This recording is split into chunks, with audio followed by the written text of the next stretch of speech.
그들은 바울과 만난 날짜를 정하였다. 그날에 더 많은 사람이 바울의 숙소로 찾아왔다. 그는 아침부터 저녁까지 그들에게 하나님 나라를 엄숙히 증언하고 모세의 율법과 예언자의 말을 가지고 예수에 관하여 그들을 설득하면서 그의 속내를 터놓았다.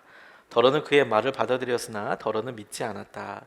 그들이 이렇게 견해가 서로 엇갈린 채로 흩어질 때에 바울은 이런 말을 한마디 하였다. 성령께서 예언자 이사야를 통하여 여러분의 조상에게 하신 말씀은 적절합니다.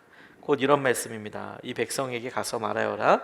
너희가 듣기는 들어도 깨닫지 못하고 보기는 보아도 알지 못한다. 이 백성의 마음이 무디어지고 귀가 먹고 눈이 감기어 있다. 이는 그들로 하여금 눈으로 보지 못하게 하고 귀로 듣지 못하게 하고 마음으로 깨닫지 못하게 하고 돌아서지 못하게 하여 내가 그들을 고쳐주지 않으려는 것이다. 그러므로 여러분은 하나님의 이 구원의 소식이 이방 사람에게 전파되었음을 알아야 합니다. 그들이야말로 그것을 듣고 받아들일 것입니다. 바울은 자기가 얻은 셋집에서 꼭 2해 동안 지내면서 자기를 찾아오는 모든 사람을 맞아들였다. 그는 아무런 방해도 받지 않고 아주 담대하게 하나님 나라를 전하고 주 예수 그리스도에 관한 일을 가르쳤다. 아멘. 하나님 말씀입니다. 성령 집회 때마다 우리가 성령님에 대해서 우리가 같이 묵상하고 기도해 왔는데 그 성령님께서 우리에게 드러내시고 인도하실 여러 성경의 본문들이 있지만 그 중에서도 초대교회에 있었던 사도행전을 중심으로 해서 사도행전의 중요한 사건들이 또 많이 있지만 그 중에서 성령님께서 직접 말씀하시거나 개입하시거나 그렇게 된 사건들을 중심으로 해서 우리가 매주마다 우리 금요 성령 집회를 같이 이제 은혜로 채워왔습니다. 오늘 마지막 시간이기도 하면서 성령님께서 인도하신 그 끝에 바울이 사도행전 끝에 도착했던 이 로마에서 있었던 이 일을 통해서 성령의 인도하심을 우리가 따라갈 때 우리도 똑같이 느끼게 되는 한계들, 또 우리가 똑같이 느끼게 되는 여러 상황들, 근데 그것이 우리에게 어떤 의미가 있고 어떻게 우리가 기도해야 하는지에 대해서 오늘 마지막으로 이 본문 말씀을 통해서 함께 묵상하고 의지하고 싶습니다. 2005년도의 일이라고 하는데요, 터키에서 기가 막힌 일이 일어났어요. 25명의 목동들이, 양을 치는 사람들이 모여서 같이 식사도 하고 같이 이렇게 웃고 이렇게 만나서 이야기하는 동안에 엄청난 일이 일어났는데, 그 25명이나 되는 목동들이 각각 치고 있었던 양들이 갑자기 한쪽 방향으로 이렇게 움직이기 시작을 한 거예요. 한 마리 양이 움직이기 시작했는데 그것 때문에 다 모여 있으니까 아마 그 근처에 있는 양들은 다 모이지 않았겠습니까? 양이 가면서 우르르르르 몰려가다 보니까 절벽으로 떨어져서 450마리의 양이 득사하고 떨어져서 죽고 1000마리가 넘는 양이 다치는 일이 있었습니다. 걔네들이 살아난 이유는 순전히 밑에 깔려있는 애들이 살이 많기 때문에 그 위에 떨어져서 살았는데 아마 밑에 있는 애들은 그 충격으로 또 죽기도 했을 거예요. 그래서 한 1500마리 이상의 양떼가 완전 이제 폭사하고 혹은 다치는 일이 이렇게 있었어요. 한 마리가 인도하는 것이 얼마나 끔찍한 일이 일어나는가. 주의하고 있지 않았는데 목동의 시선을 그냥 피했던 한 마리가 대참사를 정말로 가져온 것이죠. 그래서 어느 길을 우리가 따라가고 무엇을 따라가는지에 대해서 굉장히 중요한 생각거리를 준다고 싶어요. 이곳의 끝을 모르는 상태로 간다면 똑같이 절벽 밑으로 떨어질 수 있는 일이 남의 일이 아니겠구나 하는 생각이 들더라고요. 또 인도하심에 대해서 또 다른 이런 이야기도 있어요. 미국의 어느 분이 시원하게 펼쳐진 콜로라도에서 스키를 이렇게 타셨답니다. 그래서 슬로프에서 이렇게 내려오려고 하는데, 그래서 맨 위에서 이제 막 이제 스키를 타고 내려오려고 하는데 빨간 조끼 입은 사람들이 이렇게 쫙 여러 보이는 거예요.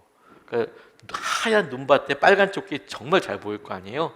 물론 이제 스키복들이 형형색색이지만 흥미로운 것은 똑같은 빨간 조끼가 쫙쫙쫙쫙쫙 있으니까 저 뭔가 싶어서 가까이 가서 보니까 그 조끼에 시각장애인이라고 쓰여 있더래요.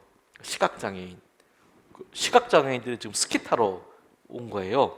그래서 신기하기도 하고, 자기는 건강한 두 눈을 가지고도 스키 타는 게 힘든데 앞이 안 보이는 이분들이 지금 스키를 타러 지금 다 오신 거예요. 이게 가능할까? 그래서 유심히 지켜봤대요. 이거 어떻게 타시는지.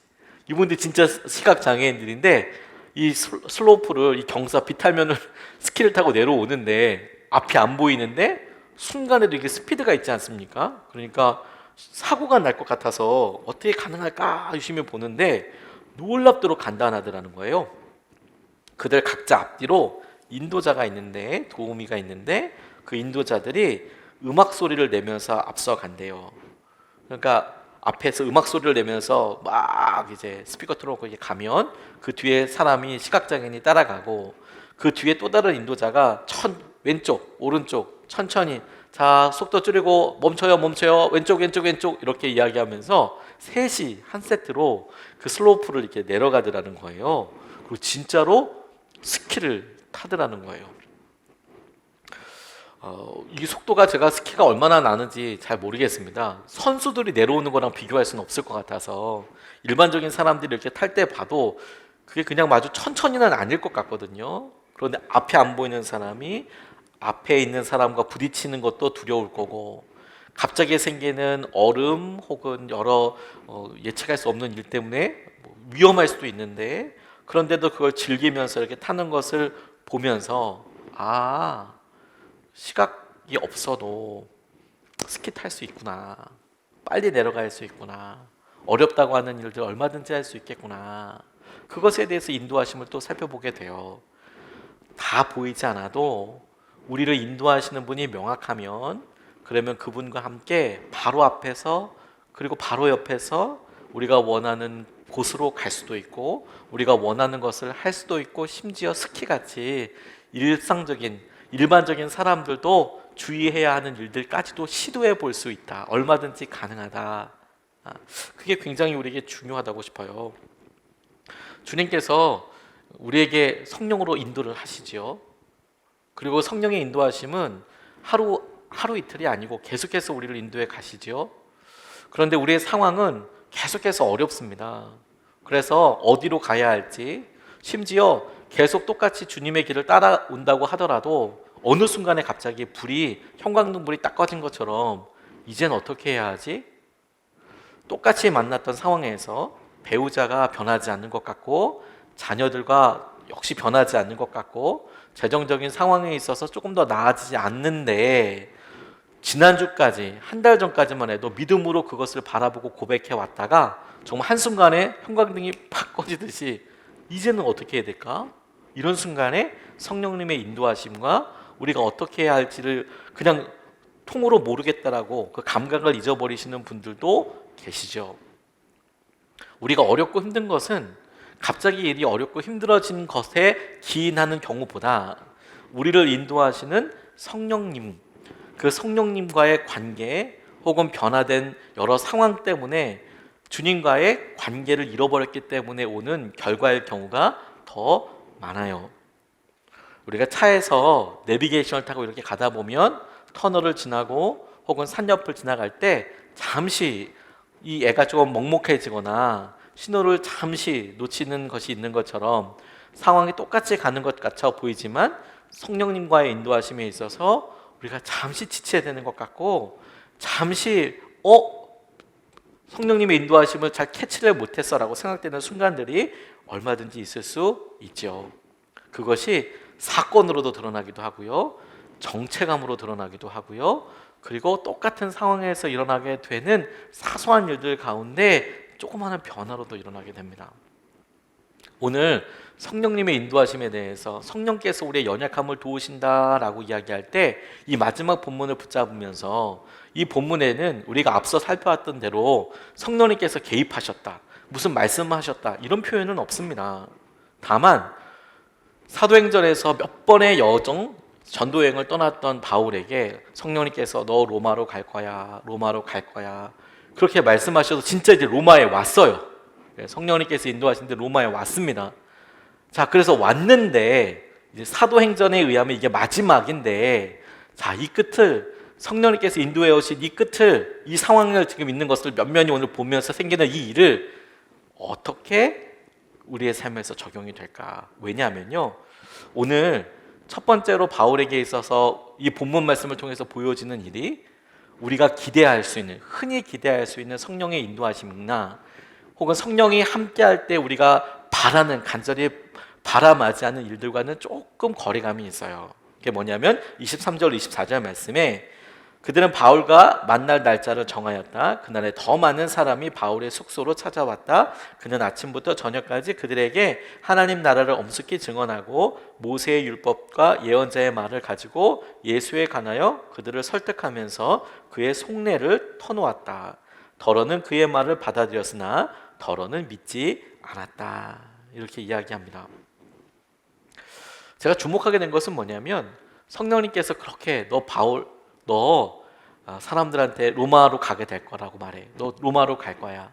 너 그곳에서 황제에게 복음을 전할 거야. 주로 그렇게 성령님께서 계속 인도해 오셨거든요. 그런데 지금 바울의 삶은 로마의 황제 앞에 있는 것이 아니었습니다.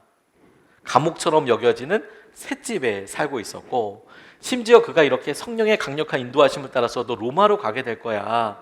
로마에서 주님의 복음을 전하게 될 거야. 그래서 로마에 와서 복음을 전했는데 그 전하는 순간도 엄청난 부흥이나 그가 기도해 왔던 대로의 어떤 결과들, 열매가 있는 상황이 아니라는 거예요. 어떤 사람은 믿고 어떤 사람은 믿지 않게 되더라.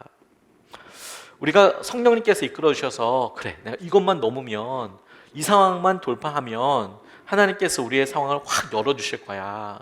그래, 직장이 혹은 우리가 이끌고 있는 기업이 요 시기만 넘어가면 괜찮아질 거야. 이런 기대를 가지고 그냥 하나님 힘을 주십시오 라고 넘어서 거기까지 딱 도달했을 때 우리가 일상에서 경험하는 일들과 참 많이 비슷한 거예요. 바뀐 게 없어요.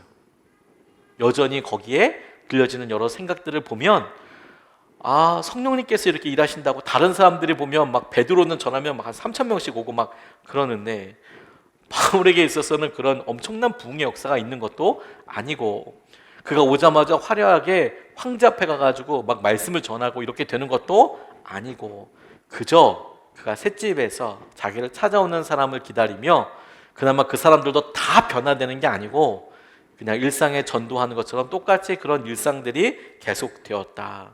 그런데 그게 성령님의 인도하심의 결과더라라는 거예요. 우리는 많은 경우에 성령께서 인도하시는 길의 끝을 엄청난 부흥과 엄청난 변화와 엄청난 어떤 차이들에 집중합니다. 그런 일이 실제로 있기 때문이기도 해요. 그런 대부분의 경우는 우리의 삶과 가장 비슷해 있는 경우들은 그렇게 성령님의 인도하심을 따라서 지나가게 될 때 그게 우리 삶의 별 큰 차이를 잘 발견하기 어려운 경우들이 많은 것이죠.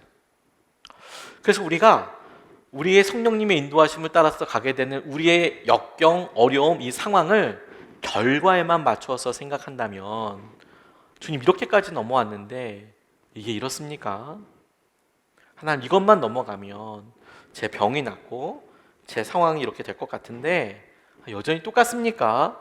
결과에 주목해서 오는 순간 대부분의 사람들이 마음에 낙심하고 힘들고 또 다른 어려움을 겪게 되는 그 과정과 장면이 바로 이 본문 말씀이랑 참 많이 비슷한 거예요.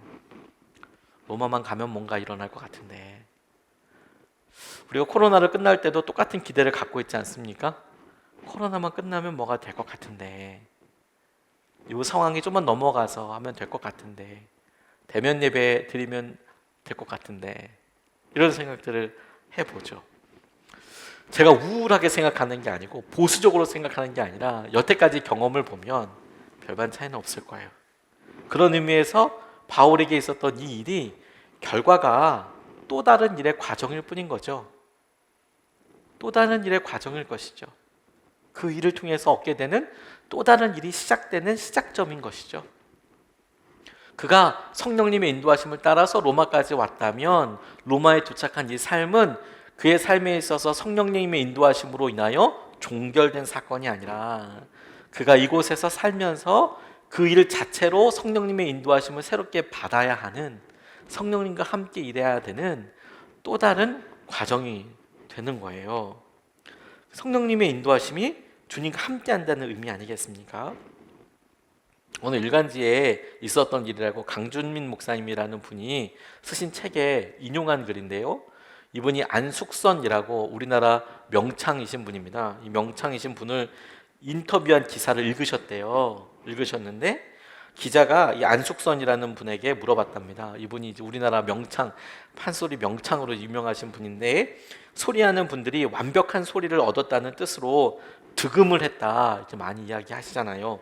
왜 폭포 밑에 가서 뭐 제비 몰러 나간다 막 이렇게 소리 질러가지고 이제 막 목에 피나고 막 이렇게 몇 번 하고 그러면 그 폭포 가운데서도 그 소리가 막 쫙쫙 뚫리듯이 들린다면서요. 안 해봐서 모르겠습니다. 저는 득음의 경지에 이르렀다고.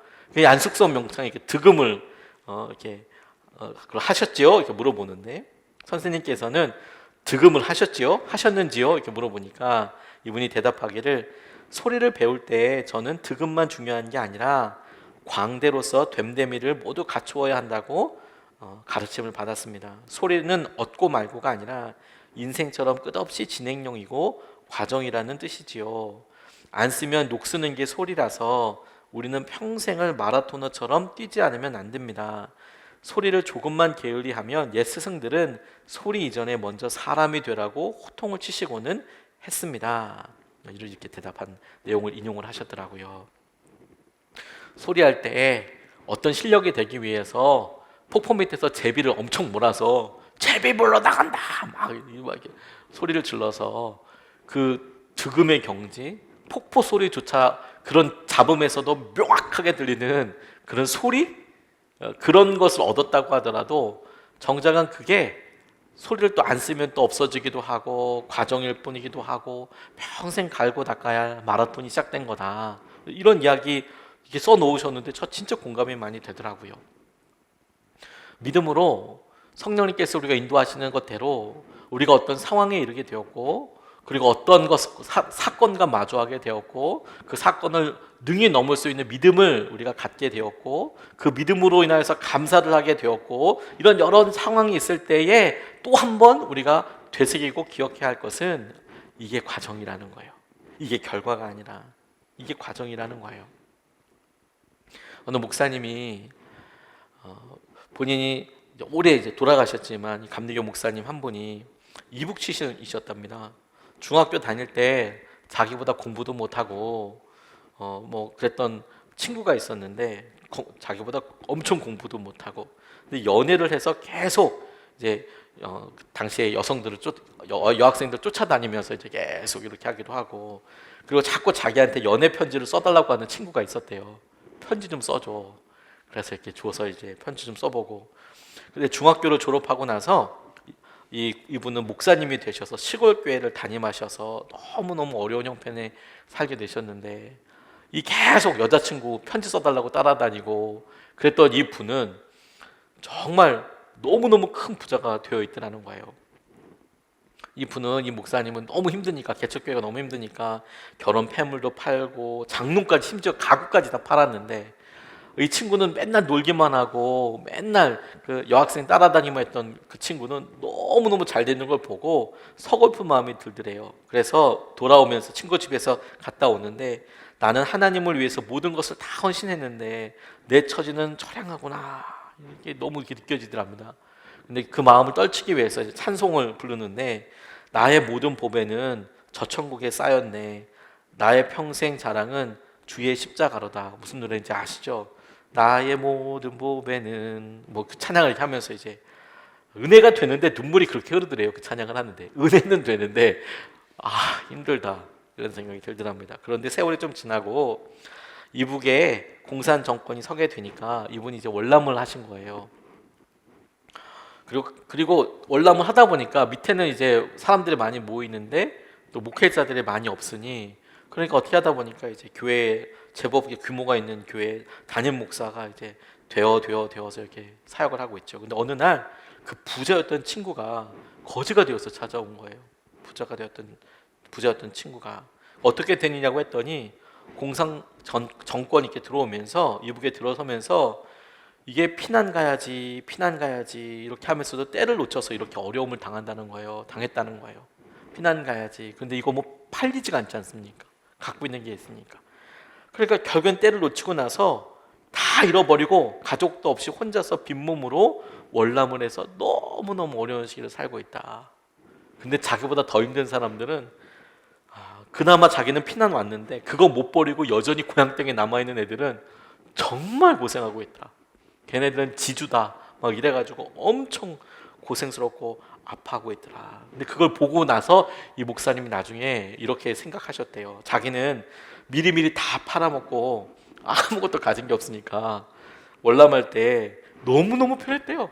혼자서 그냥 이렇게 가족 손만 잡고 내려오면 되는 거예요. 뭐 지켜야 될 폐물이 있는 것도 아니고 땅 문서가 있는 것도 아니고 다시 돌아가 봐야 거기 뭐 있는 것도 아니고 너무 편하게 왔는데 금방 떠날 수 있었는데, 야, 이게 하나님의 은혜는 사들이는 은혜도 있고 팔아먹는 은혜도 있구나, 이런 이야기를 하셨다 하더라고요. 주님이 우리에게 여러 과정들을 만나게 하시죠. 여러분, 혹시 여러분들이 지금 직면하고 있는 상황이 너무 고통스럽고 아픈데, 나는 믿음으로 살았는데 주님 왜 이렇죠? 주님, 나는 어려운 가정 가운데에서, 코로나19 가운데에서 주님만 사랑한다고 고백을 했는데 왜 우리는 이렇게 변하지 않죠? 라고 생각하시는 분들이 있다면 오늘 말씀에 꼭 기울이십시오. 우리의 믿음과 우리의 영적인 도전에 지금의 이 결과는 과정일 뿐이지 결과가 아니에요. 과정일 뿐이지 결과가 아닙니다. 지금 우리가 직면하고 있는 것은 또 다른 일의 결과, 과정일 뿐이에요. 우리가 이전에 얼마나 많은 일을 했었건, 얼마나 많은 기도를 했었건, 그래서 우리 스스로는 마치 돋보기처럼 지금 이 순간이 그 많은 기도와 그 믿음의 고백과 그런 것들이 모여져서 일어난 게 지금 이거구나 라고 싶다고 우리는 그렇게 판단되는 순간조차도 하나님께는 그게 과정인 거예요. 그게 과정인 거예요. 그러니 힘들고 어려운 것에 주목하지 말고 주님을 기대하십시오. 제가 작년에 말씀을 성령 통독을 많이 하다 보니까 저희 교회는 세번역 성경을 표준 성경으로 쓰고 있죠. 이유는 우리가 10년 후에 20년 후에 저희 자녀들이 분명히 이제 어른이 될 텐데, 아이들이 이제 아이가 아닐 텐데 더 이상, 근데 그때는 우리 아이들이 저희가 지금 아주 편하게 그리고 은혜롭게 읽고 있는 개역 개정판 성경이 조금 잘 안 맞을 거라고 생각을 한 거예요. 그러니까 우리도 조금 양보하고 우리 아이들도 같이 교육해서 10년 후 20년 후에 제가 기도하고 우리 예수님의 사람들과 함께 하고 싶은 것은 우리가 우리 아이들과 예배 드릴 때 똑같은 성경을 가지고 예배하고 싶은 게 제 마음이에요. 그래서 세번역 성경을 제가 선택해서 하거든요. 교회 표준 성경이기도 하고요. 그런데 여러 번역의 성경들이 참 많습니다. 그런데 이렇게 우리가 공인되었다는 것은 뭐냐면 이제 히브리어, 헬라어에서 많은 신학자들과 목사님들이 이렇게 이 번역은, 이 구절은 이렇게 번역이 되는 게 맞겠습니다 라고, 그래서 이 성경이 우리 모든 교회들이 다 같이 봐도 크게 무리가 없겠습니다 라고 이제 약속한 것들이 이제 개역 개정판 성경 4판, 그리고 이제 세번역, 표준 세번역 4편, 원래는 4판인데 그거는 세번역이라고 성경을 불러요. 이 두 가지 성경이 이제 많은 교회들이 우리 공인 성경으로 같이 보자 합의되어 있는 그런 성경인데, 그것 외에도 쉬운 성경, 뭐 메시지 성경, 뭐 현대인의 성경, 뭐 이런 성경들이 더 있습니다. 그래서 어떤 성경은 영어에서 번역이 되기도 하고 또 원어로도 번역이 되었지만 세번역 성경보다 더 쉽게 번역되어 있는 것도 있고, 메시지 성경 같은 경우에는 우리의 상황과 이런 거에 맞춰서 완역이 되어 있어요. 완역이. 그래서 우리가 쓰는 단어들이 막 거기 확 나오다 보니까 성경 원어에는 없는데 완역이 돼서 있다 보니까 읽을 때는 우리는 너무 그 상황이 이해가 되지만 이제 실제 성경 내용이 1대1로 변화된 것은 아니기 때문에 공동 성경으로 쓰지는 않습니다. 근데 다만 저 같은 경우엔 여러 개를 이제 읽다 보니까 이제 세번역 성경도 여러 번 읽고 개정 개역판 성경도 여러 번 읽고 이렇게 읽다 보면 이제 메시지라는 성경도 읽어요. 근데 그 메시지 성경을 읽다가요, 제가 기가 막힌 구절을 발견했어요. 그래서 올해 여러분들 말씀 카드에도 제가 그 구절을 메시지 성경이지만 넣어드렸거든요. 로마서 8장 15절 16절 말씀에 제가 이렇게 말씀 보다가 쿵 했습니다. 이렇게 나와 있더라고요. 하나님께 받은 이 부활 생명의 삶을 결코 소심하거나 무거운 삶이 아닙니다. 이는 기대 넘치는 모험의 삶, 어린아이처럼 늘 하나님께 다음은 또 뭐죠, 아빠? 라고 묻는 삶입니다. 다음은 또 뭐죠, 아빠? 라고 묻는 삶입니다. 저 너무 마음에 동의가 돼서요. 다음은 또 뭐예요, 아빠? 우리의 힘들고 어려운 것이 결과라고 이야기한다면 우리 예수님의 사람들 가운데 어떤 분들은 참 행복할 수도 있고 어떤 분들은 너무 힘들 수도 있을 것 같아요. 그런데 여러분, 이것을 주님께서 우리에게 주신 과정이라고 생각하고 지금 우리가 행복하더라도 그래, 우리가 다음에 경험하게 될 것은 더 놀라운 은혜의 기쁨이 있을 거야, 나빠질 거야, 이거는 주님을 기대하는 게 아니에요. 우리가 지금 너무 행복하고 기뻐요. 그런데 야, 지금도 이렇게 기쁜데 주님께서 우리를 온전히 만나주시고 해결해 주실 때는 도대체 얼마나 행복할까, 얼마나 기쁠까. 지금 우리가 너무 힘들고 어려워요. 야, 어떻게 해결되나 싶지만 주님을 기대합니다. 다음은 또 뭐죠? 아빠? 이렇게 우리가 주님을 믿고 나아갈 때 주님이 회복시켜 주시고 역전시켜 주시는 것은 또 얼마나 놀랍고 기쁠까. 그게 그가 바울이 성령님의 인도하심을 따라 왔는데 그가 굳이 로마 안 와도 했겠네. 이런 일은 로마 안 와도 됐겠네. 로마에 안 와도 했겠네. 이런 싶은 일. 셋집에 있어서 그렇게 사람들 전도하고 황제를 만나는 것도 아니고 부흥이 일어나는 것도 아니고 그런 삶에 실망하지 않고 과정이라고. 그걸 우리가 주목하고 붙잡을 수 있으면 좋겠습니다. 두 번째로 같이 붙잡고 싶은 것은 그렇게 보낼 때 바울이 어떤 마음이었을까 이런 생각을 질문해 보다 보니까 그의 마음속에 사실 말씀을 전했는데 어떤 사람은 믿고 어느 사람은 믿지 않더라. 이 상황이 참 어려웠을 수도 있을 것 같다고 저는 생각을 했어요. 그러니까 고난과 어려움 끝에 또 목숨까지 살려주셔서 로마에 이렇게 왔으면, 그렇게 해서 우리가 믿음으로 뭔가 했으면 결과가 이렇게 쫙 있잖아요. 그래서 오랫동안 우리 아이들 어떤 환을 놓고 기도했으면 확 병이 다 100% 낫고 이랬으면 좋겠는데 여전히 기도 제목이 남아있는 경우들도 많고 여전히 그것을 믿음을 또 써야 되는 경우들도 많으니, 그래서 우리가 이게 과정이라고 생각하는데 그 과정에 바울이 하고 있는 말을 보니까 그 과정 중에서 마음을 지킬 수 있는 기준이 나와요. 기준. 그가 마음을 붙잡을 수 있었던 어떤 토대, 기반, 그게 말씀이더라고요. 25절로 27절까지 말씀에 이렇게 나와 있습니다. 그들이 이렇게 견해가 서로 엇갈린 채로 흩어질 때에 바울은 이런 말을 한마디 하였다. 성령께서 예언자 이사야를 통하여 여러분의 조상에게 하신 말씀은 적절합니다. 곧 이런 말씀입니다. 이 백성에게 가서 말하여라. 너희는 듣기는 들어도 깨닫지 못하고 보기는 보아도 알지 못한다. 이 백성의 마음이 무디어지고 귀가 먹고 눈이 감겨 있다. 이는 그들로 하여금 눈으로 보지 못하게 하고 귀로 듣지 못하게 하고 마음으로 깨닫지 못하게 하고 돌아서지 못하게 하여 내가 그들을 고쳐 주지 않으려는 것이다. 이렇게 말하고 있는 겁니다. 말씀을 전하는 사람으로 말씀을 선포했을 때 하나님께서 오신 여러 고난의 과정들을 생각해 보면 당연히 그 말씀을 통해서 많은 사람들이 즉각 대답하기를 원하고 즉각 믿음의 일이 일어나는 것은 사역자들도 마찬가지고 모두들 마찬가지 아니겠습니까? 여러분들이 한번 40일 금식 기도를 했다고 생각해 보세요. 그리고 어떤 일을 마주했다고 생각해 보세요. 그러면 자연스럽게 그 일에 대해서 고민되지 않겠습니까? 여러분들이 1000일을 새벽 기도를 했다고 해보세요. 그러면 그 1000일 동안 기도한 것에 그 간절한 기도 제목에 무언가가 일어나기를 정말 기대하지 않겠습니까? 바울이 그렇게 왔어요. 말씀을 전해요. 더 많은 사람들이 왔어요. 와서 또 말씀을 전해요. 그런데 사도행전에서는 그냥 이렇게 어떤 사람들은 믿고 어떤 사람은 믿지 않았다라고 이야기하지만 이 사도행전의 저자인 누가가 지금 예수님을 믿는 사람이고 그리고 바울과 굉장히 친한 사람이었다는 걸 생각해 보면 이 상황과 이 과정을 저는 이렇게도 바라볼 수 있다고 생각해요. 해석할 수 있다고. 그가 참 우호적으로 써주었다라는 느낌?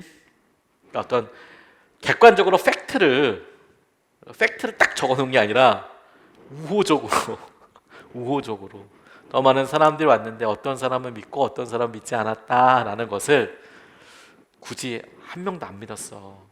혹은 얼굴색이 변했어. 욕하면 갔어. 이런 여러 상황들 가운데 그걸 굳이 써서 뭐 어떤 사람은 이렇게보다 한 줄이지만 우호적으로 썼을 가능성이 참 많다.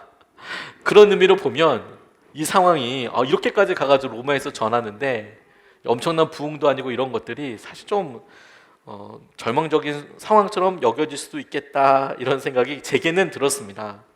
하지만 주석에 나와 있는 말은 아니에요.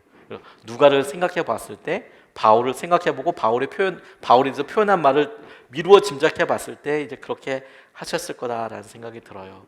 근데 그가 그렇게 마음이 어렵고 힘들 때 어떻게 했는 거 보니까 내 앞에서 말씀을 듣고 말씀을 안 듣고 가는 사람도 있는 거예요. 그 안 듣고 가는 사람들 때문에 안 믿는 사람들 때문에 얼마나 속상했는지 이사야 말씀을 떠올렸어요. 주님이 눈 닫고 귀 막고 그런 사람들이 있더라. 마음을 어둡게 하는 사람이 있더라. 그렇게 지금 바울이 이야기하고 있는 거 아닙니까? 뭔가 성령님이 인도하시는데 주님께서 이렇게 이끌어 주시는데 마음 닫고 문 닫고 있는 것 같더라. 그럴 때 바울이 한 게 뭐냐면 내가 지금 말씀을 잘 못했기 때문에도 아니고 내가 지금 죄인의 신분이기 때문에도 아니고 내가 뭔가 결함이 있어서도 아니고 그가 이런 일들을 자기에게서 찾았으면 참 많이 절망하고 힘들었을 텐데 그가 하나님께서 하신 말씀에서 이 상황을 지금 바라보고 있어요. 이 상황을 잘 듣고 하지 않는 것에서 자존감이 낮은 분들이 어려운 상황들에 처하면 내 잘못이야, 내가 뭐 실수해서 그래, 그렇기 때문에 자꾸 나 이렇게 합니다. 근데 그러면 빠져나올 수 있는 방법이 없습니다. 왜? 이 나는 연약하고 이 나는 여전히 계속 실수를 나갈 예정이기 때문에 그렇습니다. 의도하진 않아도 여전히 실수가 계속 빵빵빵빵빵 터지게 되어 있죠. 근데 바울이 그의 삶에 있어서 자기가 전했을 때 저라면 사실 한 번쯤 이렇게 생각했을 것 같아요. 내가 뭔가 기도를 못했나? 내가 뭐 준비가 안 됐나? 내가 말을 무슨 실수했나? 사실 저는 그렇게 생각했을 것 같아요. 저라면 그렇게까지 고생해서 로마 갔는데 사람들이 그렇게 얘기할 정도, 말씀까지 생각나야 될 정도면 정말 그랬을 것 같아요. 근데 바울은 그렇게 생각하지 않고 말씀을 떠올리네요. 이사야의 말씀을 보니까 그런다고 하셨는데 지금 이런 게 그런 거 아니냐 이렇게 해요. 주님이 우리를 인도하실 때를 가만 보니까요 두 가지 차원이 정말 있더라고요. 하나는 성령님께서 우리를 직접 인도해 줄 때가 있어요. 너무 기쁘지 않습니까? 성령님께서 우리에게 감동을 주신다거나 심지어 약속의 말씀을 주신다거나, 근데 그 말씀 우리가 항상 있는 그런 말씀보다도 갑자기 그 말씀이 우리 가운데 막 요동쳐요. 순종해야만 한다 이런 말씀을 주실 만큼 그런 말씀을 주신다거나 사람을 만나게 하신다거나 이럴 때 보면 우리의 삶에 아주 급작스럽게 팍팍팍 이렇게 이끌어가지고 인도해 가십니다. 성령님께서 하시는 거거든요. 그런데 주로 그럴 때는 우리가 좀 준비가 안 돼 있다는 느낌이 들어요. 주님 이거 맞나요? 이렇게 맞나요? 이제 이렇게 분별하면서 가게 되는 경우들이 많이 있죠. 그리고 처음에는 이렇게 순종하게 할 때 의미를 모르고 순종하게 하시는 경우들이 많아요. 순종하고 나면 주로 성령님께서 이거를 내게 원하셨구나, 이거를 예비해 주셨구나를 깨닫게 되는 경우들이 참 많죠. 그런 경우들이 성령님께서 이렇게 주도해 가실 때 그런 일들이 있어요. 조이 도우슨이라는 분이 여성분이고 중보 사역자로 예수전도단에서 유명한 사역자이시죠. 집회를 끝내고 돌아가야 하는데 복귀를 해야 되는데 비행기표가 수요일 날이고 금요일 날이더래요. 근데 이제 기도했대요. 빨리 갈까요? 금요일까지 있을까요? 일정은 없고요. 보통 일정이 없으면 우리는 어떻게 하죠? 빨리 가겠죠. 혹은 그러면 수요일 목요일 날 어디 좀 둘러봐야 되나? 뭐 이렇게 결정할 수 있겠죠. 일정을 만들겠죠. 일정이 없으면 빨리 돌아가는 거고 늦게 가려면 일정을 만들겠죠. 근데 수요일날 갈까요? 금요일날 갈까요? 이렇게 기도하다가 마음속에 기도하는데 금요일날 가게 됐더라는 거예요. 금요일날. 특별한 이유 없이 감동이 금요일날 가라. 그래서 뭐 할 일은 없는데 있는데 메일이 왔답니다. 신학생인데 이제 다 그만두고 못 하겠다. 자기를 만나줄 수 있겠느냐. 근데 이제 그렇게 메일을 보내와서 만나려고 보니까 이제 목요일날 만나게 되는 거예요. 수요일날 비행기 타고 갔으면 못 만났겠죠. 그래서 목요일날 연락이 와서 목요일날 만났어요. 이 사람이 계속 주의 종으로 갈 수 있도록 권면해주고 이렇게 열심히 할 수 있다. 지금 그게 끝이 아니다. 권면해주고 진로를 그렇게 정하게 됐답니다. 그렇게 그냥 하루 더 기다려서 이틀 더 기다려서 하나님께서 만나게 하셨던 그 사람이 나중에 예수전도단에서 엄청난 사역을 함께 동력하게 되는 플로이드 맥클랑이라는 사람이랑 그렇게 만나게 됐어요. 그때는 아주 젊은 신학생이었어요. 성령의 감동하심에 도대체 내가 이틀 동안 이게 뭐 하지? 그래도 아주 미세하고 세미해도 주님이 뭔가 뜻하신 바가 있을 것 같아. 순종했더니 그 사람한테 메일을 받고 만나게 되고, 그러니까 내가 이래서 주님께서 나를 멈추게 하셨구나라는 것을 깨닫게 되는 경우, 성령님께서 이렇게 주도해 가시는 경우들이 있죠. 지금 바울이 여기까지 올 때 그렇게 성령님께서 주도해 가셨어요. 갑자기 막 폭풍 이렇게 있을 때 나 같이 죽나? 성령님께서 아니야, 다 살 거야. 육지에 도착할 거다. 막 이렇게 주도해 가셨어요. 자, 그래서 이렇게 주도해서 빠른 스피드로 갔을 때는 참 놀라운 은혜가 살아계심이 느껴지는데, 지금 2년 동안 머물렀다는 이곳에서는 그냥 가만히 가는 거죠. 가만히. 이럴 때 바울이 뭘 잡았다고요? 뭘 떠올렸다고요? 말씀을 붙잡았더라고요. 말씀을. 말씀이 우리 삶을 읽어내는 지도예요. 저는 성령님의 인도하심은 우리가 방향을 확인하는 살아있는 나침판이라고 저는 그렇게 생각합니다. 기도하면 성령님께서 계속 이제 감동을 주셔서 주님을 바라보게 하세요. 성령님께서 계속 주님의 뜻을 헤아리게 하세요. 기도할 때. 반면에 말씀은 이 세상에 대한 완벽한 설명서로서 우리가 처해져 있는 상황들 가운데 지도가 돼요. 그 말씀을 보고 여러 다른 믿음의 선배들, 하나님의 약속, 그때 하나님께서 어떻게 개입하시고 일하셨는지를 통해서 지금 우리가 처해져 있는 상황을 읽어낼 수 있는 지도가 돼요. 그래서 주님께서 우리에게 삶을 이끌어가고 인도하실 때 나침판이신 살아있는 주님을 바라보게 하는 성령님과 주님의 약속으로 가득한 지도인 성경을 이제 우리에게 주시거든요. 이 두 가지가 우리에게 하는 역할이 있어요. 역할이. 제가 군대에서 나침반 사용법을 배웠는데 되게 인상 깊었고 저한테 영향력을 참 많이 줬어요. 제가 군대에 있을 때 하사관 교육을 받게 됐거든요. 그냥 한국군 하사관이 아니고 카투사들은 이렇게 점프 뽑혀가지고 붙잡혀 들어가서 하사관 교육을 받아야 돼요. 다 받는 건 아니고 그 기수가 있어요. 부대마다 좀 다릅니다. 그러니까 뭐 능력 있어서 가는 건 아니고요. 그냥 꼬였다고 표현하면 안 되고 선택받아요. 선택받아서 그 사람이 가요. 제가 선택받았어요. 이걸 좋아해야 될지 싫어해야 될지 아무튼 뭐 그래요. 그래서 이제 상병 정도 되면 되게 편하고 그러거든요. 그러면 이제 하사관 교육하면 처음에 신병대 사는 것처럼 그거 다 해야 돼요.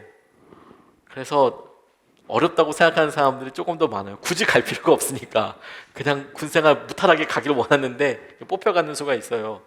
저 뽑혔습니다. 주님이 제게 해주신 은혜죠. 가서 이제 미국 분들이랑 이제 같이 있는데 그러면 이제 다 배웁니다. PT 세션이라 해서 이제 아침에 영어로 체조 인도하는 법, 어떻게 대열로 맞춰서 체조하는지, 그 다음에 이제 구령이라고 하거든요. 케이던스라고 하는데 발 맞춰 갈 때 어떻게 구령을 붙이는지 영어로. 그 다음에 노래도 있어요. 군가도 있어요. 뛰어가거든요. 그러면 영어 노래도 엄청 외워야 돼요.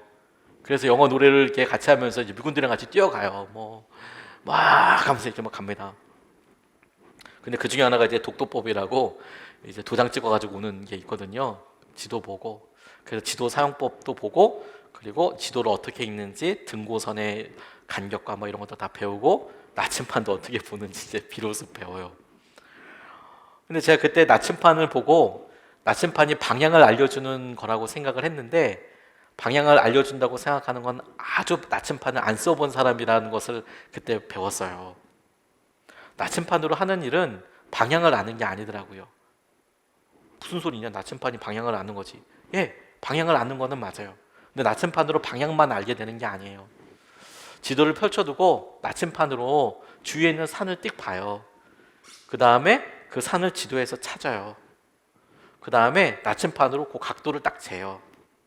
그러면 그 꼭대기에서 몇 도인지 꼭대기를 잰 다음에 지도에서 그 각도만큼 되는 걸 찍 그어요, 연장선을. 그리고 또 옆에 큰 봉우리 그걸 또 그려요. 그래서 각도를 재요. 연장선을 찍 그어요. 그래서 그 두 선이 만나는 곳이 내가 있는 곳이에요. 내가 있는 곳. 나침반은 뭐 하는 거에 쓰는 물건이냐면 방향을 아는 것에 쓰는 것은 1차적인 그냥 그것이 나타내는 거고요. 그거의 용도는 뭐냐면 내가 있는 위치를 알게 해주는 거예요. 내가 지금 지도상에 어디에 있는지. 내가 지금 지도상에 여기 있구나. 막 돌아다닐 수 없잖아요. 북쪽으로 간다고 막 가도 북쪽에 절벽도 있고 강도 있고 도저히 갈 수 없거든요. 그래서 재서 지금 내가 어디 있는지를 봐요. 그럼 그때부터 나침반을 보는 게 아니고요.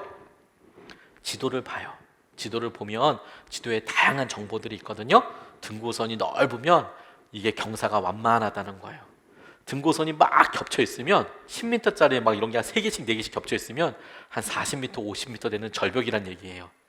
그러면 지도를 보고 굳이 나침반을 보지 않더라도 이렇게 좀 편한 대로 빨리 갈 수 있는 대로 그려서 이렇게 그 목적지까지 찾아갈 수 있어요. 내가 위치가 여기니까 그럼 여기 조금 움직이면 완만한 경사지를 만나게 되겠지. 성령님께서 우리를 막 구비치실 때가 있어요. 그런데 대부분의 우리의 삶에 주님이 우리에게 날마다 우리가 큐티 말씀이나 새벽 기도나 이렇게 인도해 주실 때 그게 우리에게 하시는 일이 성령님께서 그렇게 막 바람치시 인도하실 때도 있지만 말씀을 통해서 지금 우리가 어디에 있는지 말씀으로 만나주세요. 그리고 그 말씀에서 사람들에게 역사하시고 말씀하시고 인도하셨던 대로 그걸 보게 하시면서 우리를 이렇게 인도해 가세요. 이게 말씀의 길이구나. 이게 주님이 인도하시는 길이구나. 이게 주님을 따라가는 길이구나. 그래서 말씀을 붙잡고 따라가게 돼요. 아, 그렇구나. 지금 우리가 다윗의 아둘람 같은 삶을 살고 있는 거구나. 아, 지금 우리가 히스기야가 교만했던 것 그거 마주 앞에 있는 거구나. 교만하면 안 되는 상황이구나. 그래서 주님께서 하시는 일들을 이렇게 붙잡고 나아가요. 성령님의 역사가 전혀 없는 게 아니고 오늘 바울을 여기까지 이끌어 오시고 그의 삶에서 아주 작은 사건처럼 보이지만 2년 동안 그가 수없이 만났을 거절 2년 동안 수없이 찾아왔지만 수없이 찾아왔던 사람들이 다 예수님을 믿는 게 아니고 또 떠나고 또 반은 욕하고 뭐 이렇게 막 갔을 거 아닙니까? 그때마다 그가 한결같이 무슨 말씀 붙잡았겠어요? 오늘 이사야 말씀처럼 어떤 사람은 주님께서 선택하셔서 이 말씀을 듣는데 어떤 사람은 눈 감고 귀 막게 하셔서 이게 안 믿어져.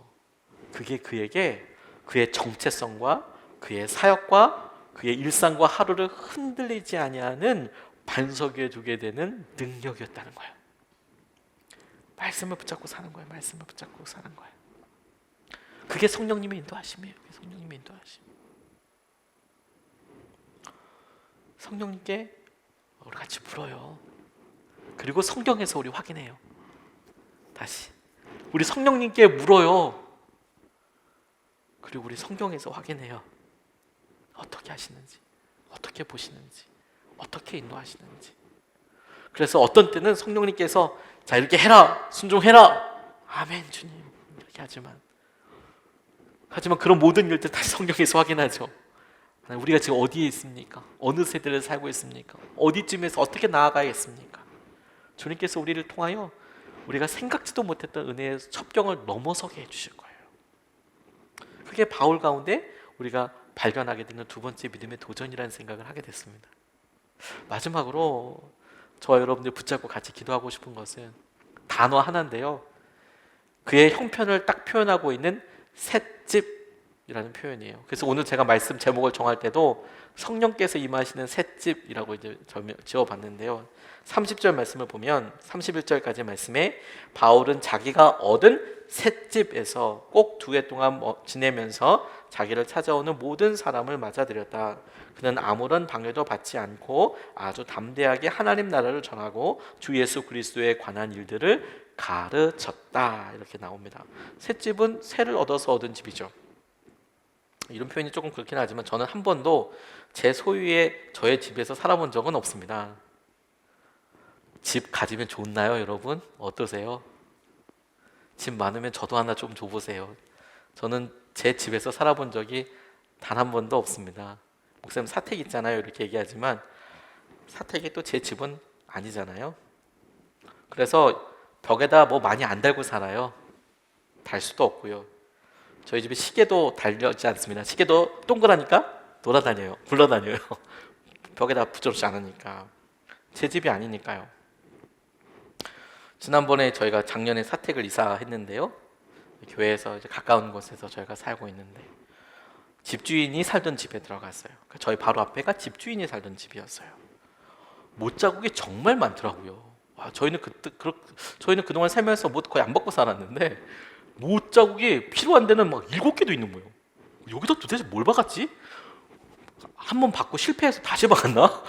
우와, 정말 아무튼 엄청 박혀 있더라고요. 그래서 이게 집주인의 위험이구나 이런 생각을 했어요. 야, 집주인의 위용, 마음대로 못 받고 사는구나 이런 생각을 했습니다. 그런데 저희한테는 웬만하면 못 박지 말라는 거예요. 그래서 또 알았죠. 이게 집주인의 위험이구나. 이게 집주인의 위험이구나. 하지만 저는 소심하게 그래서 못 박혀져 있는데 다 사진 찍어놨어요. 그런 마음이라면 나중에 우리가 나갈 때 왜 못 박았냐고 이야기할까봐 분명히 자기네들이 이렇게 그냥 사방팔방에 곰보처럼 다 박아놓고서 나중에 우리한테 박았다고 그럴까봐 소심하게 벽에 이미 박혀져 있거나 못을 박았던 자리를 찾아서 다 사진도 찍어뒀어요. 증거 사진이랄까? 찍어뒀습니다. 이사를 하게 될 거예요, 나중에. 이사를 하게 되겠죠. 새 집이니까요. 이렇게 얘기하면 안 되나요? 믿음으로 그거 사게 될 거라고 얘기해야 되나요? 이사하게 될 거예요. 제 소유가 아니니까요. 그런데 여러분, 그러고 나니까 정리되는 게 참 많잖아요. 말씀은 우리의 삶을 딱 그렇게 표현해요. 말씀은 고린도후서 5장 1절, 고린도후서 5장 1절 말씀에 우리 삶에 대해서 이렇게 말씀하시고 정의하십니다. 땅에 있는 우리의 장막집이 무너지면 하나님께서 지으신 집, 곧 사람의 손으로 지은 것이 아니라 하늘에 있는 영원한 집이 우리에게 있는 줄 압니다. 표현은 장막과 집으로 했거든요. 무너지는 집이고 영원한 집이라고 이야기하지만 이것이 의미하는 바는 명확해요. 우리의 육신과 우리의 몸과 우리의 삶을 말합니다. 이 땅에서 우리의 몸이 장막처럼 허물어진대요. 장막이라고 하면 좀 어렵고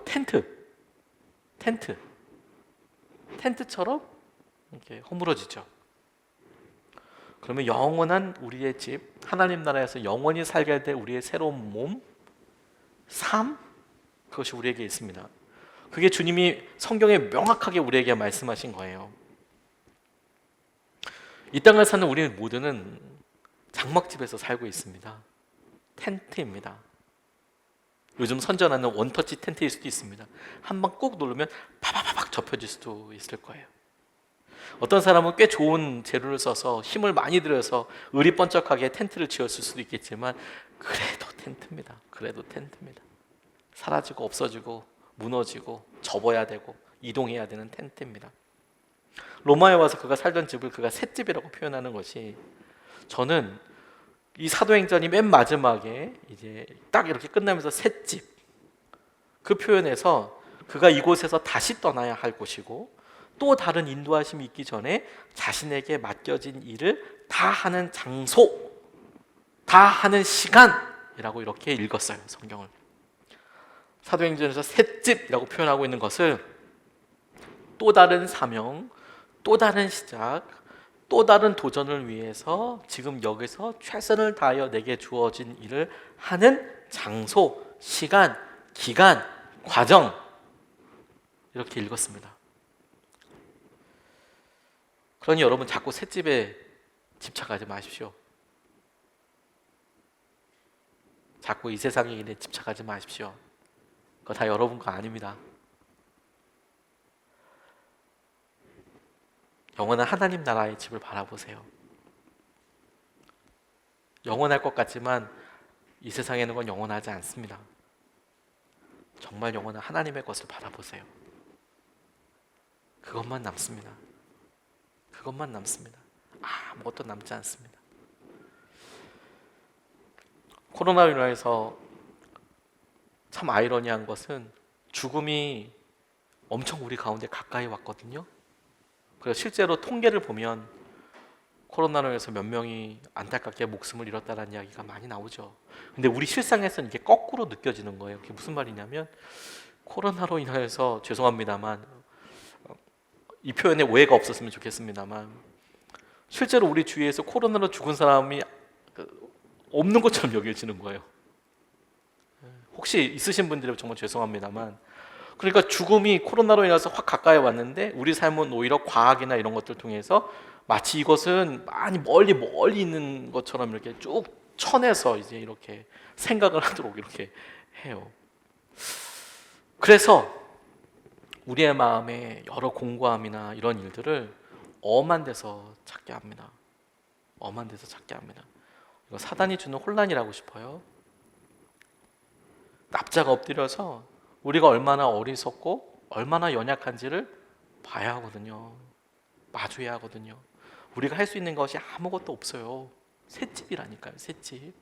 이사갈 집이에요. 여러분 밤새도록 만들어서 얼마나 일해서 만든 식스팩도 천국 가면 다 없어질 거예요. 저랑 똑같을 거예요, 여러분. 제가 식스팩이 있으니까 여러분들과 제가 똑같이 되는 건가요? 어느 부자가요, 하나님께 자기 재산을 천국으로 가져가겠다고 그렇게 기도했대요. 뭐 40일 금식 기도라도 했나 봅니다. 나 재산 좀 가져가겠다고. 그러니까 하나님께서 처음엔 안 된다고 하다가 하도 졸라대니까 그래 해라. 근데 조건을 하나 주셨대요. 한 가지 조건이 뭐냐면 너 재산을 가져올 때 가방 하나에만 가져와라. 더블 뺏겨도 좋고 뭐는 가방 하나에만 가지고 와라. 부자가 너무 감사해서 가만히 고민했더니 어디서나 재산이 되는, 자산이 되는, 유동자산이 될 수 있는 금으로 이제 준비해서 가득 넣어서 정말 무겁지만 그걸 낑낑거리면서 이제 갔어요. 하나님께서도 이렇게 할 줄은 몰랐겠지? 이제 이러고 이제 딱 들어갔는데 천공문에 이렇게 이르니까 베드로 사도가 소지품 가지고 들어갈 수 없다고 이렇게 이야기하더래요. 부자가 하나님께 허락받았다고. 이건 하나님께 기도해서 응답받은 애들이라고. 그러니까 뭐 하나님께서 응답하셨다니까 그렇구나. 그래. 그래서 베드로가 가방에 뭐가 들어있냐고 보자고 했대요. 가방을 딱 열어보니까 이 베드로가 깜짝 놀라더라는 거예요. 그 안에 막 금이 막 이렇게 있으니까 베드로가 깜짝 놀라면서 아니 왜 도로 포장 재료를 잔뜩 가지고 왔냐. 천국에 가면 황금이 도로에 바닥에 깔려 있는데 그걸 갖고 와가지고 무겁게 낑낑거리면서 들어와서 이거 왜 갖고 왔냐. 이런 수준으로 우리가 살아가요. 이런 수준으로 우리가 살아갑니다. 우리가 처해 있는 상황이 어떠하냐가 아닙니다. 명확합니다. 우리가 살고 있는 삶은 셋집이에요. 셋집에 불과합니다. 우리에게 원하시는 일들을 우리가 마주하고 있는지, 주님께서 우리에게 행하시는 일들에 따라서 우리가 의지하고 있는지, 그래서 우리가 성령님의 인도하심과 말씀으로, 성경으로 우리에게 말씀하시는 그 사이를 오늘도 무너질 수밖에 없는 제한적인 시간, 셋집에서 텐트 같은 우리의 몸, 텐트 같은 우리의 기회, 텐트 같은 우리의 시간을 가지고 성령님의 인도하심과 성경의 어미하신 약속을 따라서 우리가 오늘도 나아갈 수 있으면 좋겠습니다. 오늘 말씀을 준비하면서 이런 여러분들 도전해드리고 싶어요. 바울처럼 오늘 여러분들이 당한 상황이, 직면한 상황이 어려울 수 있겠다고 싶어요. 그걸 쉽다고 이야기하고 싶지는 않습니다. 어렵습니다. 각 개인이 처해 있는. 하지만 말씀을 보니까 말씀은 이렇게 약속하고 있네요. 그거 과정입니다. 그게 끝이 아니에요, 여러분. 지금 재정적으로 좀 힘들고 몸이 좀 아프고 그래도요, 그거 과정입니다. 괜찮습니다. 안 힘든 건 아니지만 과정입니다. 더 놀라운 일이 있을 겁니다. 여러분 친구 행복하고 좋으시다면 거기서 만족하지 마십시오. 하나님께서 이어주시는 연결과 그 과정 뒤에는 한 번도 경험해보지 못했던 놀라운 은혜가 있어요. 상상력을 제한하지 마십시오. 또 하나, 말씀을 붙잡고 살아야 해요. 여러분 마음을 자꾸 상황에 맞춰서 스스로를 제한하지 마십시오. 낮은 자존감에 의지해서 판단하지 마세요. 말씀을 붙잡고 살아가요. 말씀, 성령님의 인도하심과 함께 성경에서 확인하세요. 성경에서 그 말씀을 붙잡고 살아가죠. 그리고 이런 완벽한 주님의 준비하심 앞에 우리가 셋집이라는 거 꼭 기억하세요. 셋집이에요. 이거 2년 있으면 끝날 수 있어요. 계약이. 하나님께서 은혜를 보고 우리 같이 나아가면 좋겠습니다. 찬양하고 같이 기도하고 싶은데요, 우리가 오늘도 그래서 주의 보혈을 기쁨으로 의지합니다. 주 보혈을 의지하고 주 앞에 나아갑니다. 그래서 주님께서 우리에게 주신 십자가의 은혜를 우리가 의지하고 살아갑니다. 주의 손에 나의 손을 포개고 주의 발에 나의 발을 포개어서 주님과 함께 죽고 살아가는 은혜를 우리가 찬양하면서 같이 붙잡으면 좋겠습니다. 찬양하시겠습니다.